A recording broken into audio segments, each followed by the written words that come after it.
Hi! Hello! నమస్తే. Welcome to my channel. ఎలా ఉన్నారు? అందరూ బాగున్నారా? ఈరోజు వీడియోలో నేను ఒక గుడినైతే ఎక్స్‌ప్లోర్ చేయాలనుకుంటున్నాను. ఆ గుడి ఏంటంటే శ్రీ శ్రీ శ్రీ గంగా సమేత వైశాఖేశ్వర ఆలయం.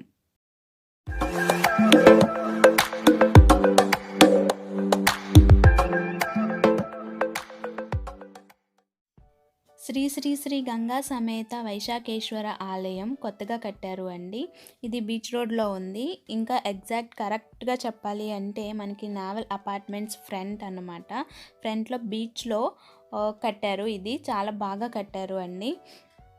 ఎందుకంటే ఇక్కడేంటంటే గంగా సమేత అంటే గంగామాతకి ఎప్పుడూ కూడా మత్స్యకారులు పసుపు, కుంకుమ సమర్పిస్తూనే ఉంటారు కదా! సో, అలాంటి గంగాదేవికి గుడి కట్టారనమాట. అది కూడా గంగా సమేత వైశాఖేశ్వర ఆలయం అన్నమాట.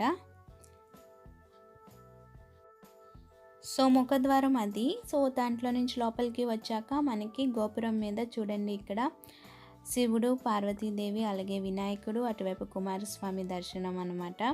సో, ఇది రీసెంట్‌గా కట్టడం వల్ల ఏంటంటే మెయిన్ వర్క్స్ అయితే పూర్తయినాయి గానీ చిన్న చిన్న కన్‌స్ట్రక్షన్ వర్క్స్ ఉంటాయి కదా!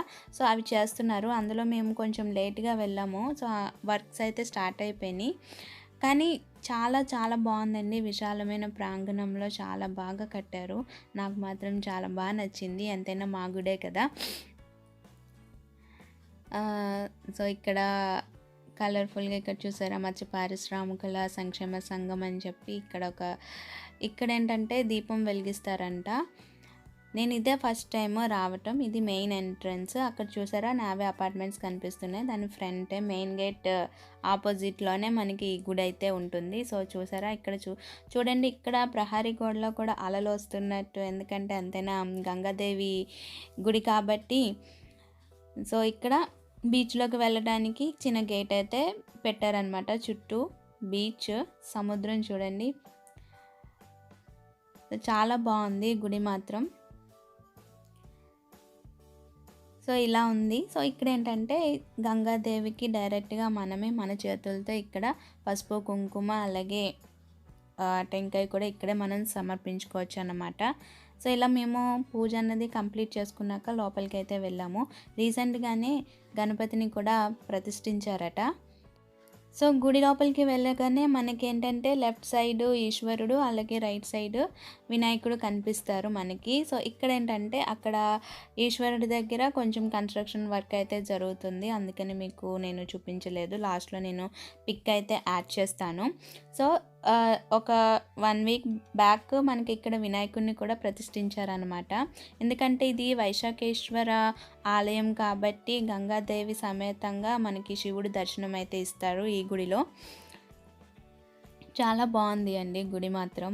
ఒక్కసారి మీరొచ్చి దర్శనం అయితే చేసుకోండి. ఇక్కడ ఏంటంటే మనకి ఈశ్వరుడు దర్శనం ఇస్తున్నారు ఇలాగా. సో, ఇక్కడ కన్‌స్ట్రక్షన్ వర్క్ అయితే జరుగుతుందనమాట. చుట్టూ మనకి టైల్స్ వేయటం ఇలాంటివన్నీ జరుగుతుంది. సో, ఈశ్వరునికి, గణపతికి మధ్యలో మనకి గంగాదేవి దర్శనం అయితే ఇలా ఇస్తున్నారు. దీని తర్వాత లోపల మొత్తం మెయిన్ వర్క్ అంతా కంప్లీట్ అయిపోయింది. చూసారా మేఘాల మధ్యలో ఫ్లవర్స్ ఇవన్నీ కూడా పైన గోపురానికి డిజైన్స్ మొత్తం అంతా చాలా చాలా బాగుంది.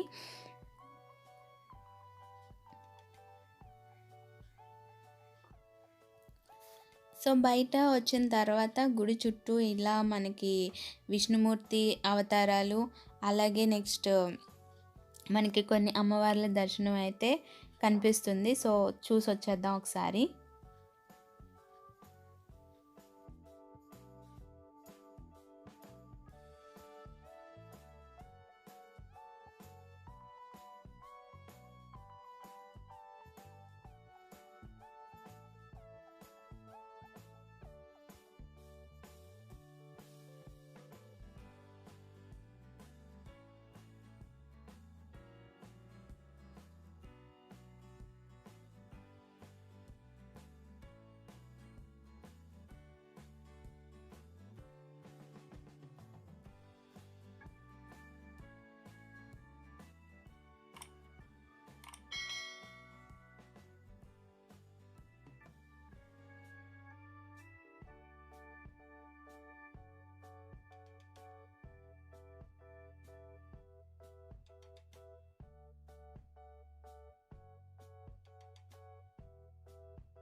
నైట్ టైం అయితే మనకి లుక్ ఇలా ఉంటుందండి గుడిది.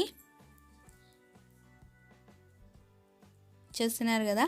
సో ఫ్రెండ్స్, ఇది ఈ వీడియో కనుక నచ్చినట్టయితే లైక్ చేయండి, షేర్ చేయండి. అలాగే మన ఛానల్ని ఫస్ట్ టైం కనుక చూస్తున్నట్టయితే ప్లీజ్ అండి సబ్స్క్రైబ్ చేసుకోండి. ఎలా సబ్స్క్రైబ్ చేసుకోవాలనుకుంటున్నారో కిందన కనిపిస్తున్న రెడ్ కలర్ సబ్స్క్రైబ్ బటన్ని ప్రెస్ చేయండి. దాని తర్వాత ఆ పక్కనే వచ్చిన బెల్ ఐకాన్ని కూడా ప్రెస్ చేయండి. దానివల్ల నేను లేటెస్ట్గా పెట్టే న్యూ వీడియో యొక్క నోటిఫికేషన్ డైరెక్ట్గా మీ మొబైల్కి అయితే వచ్చేస్తుంది. So friends, thank you for watching.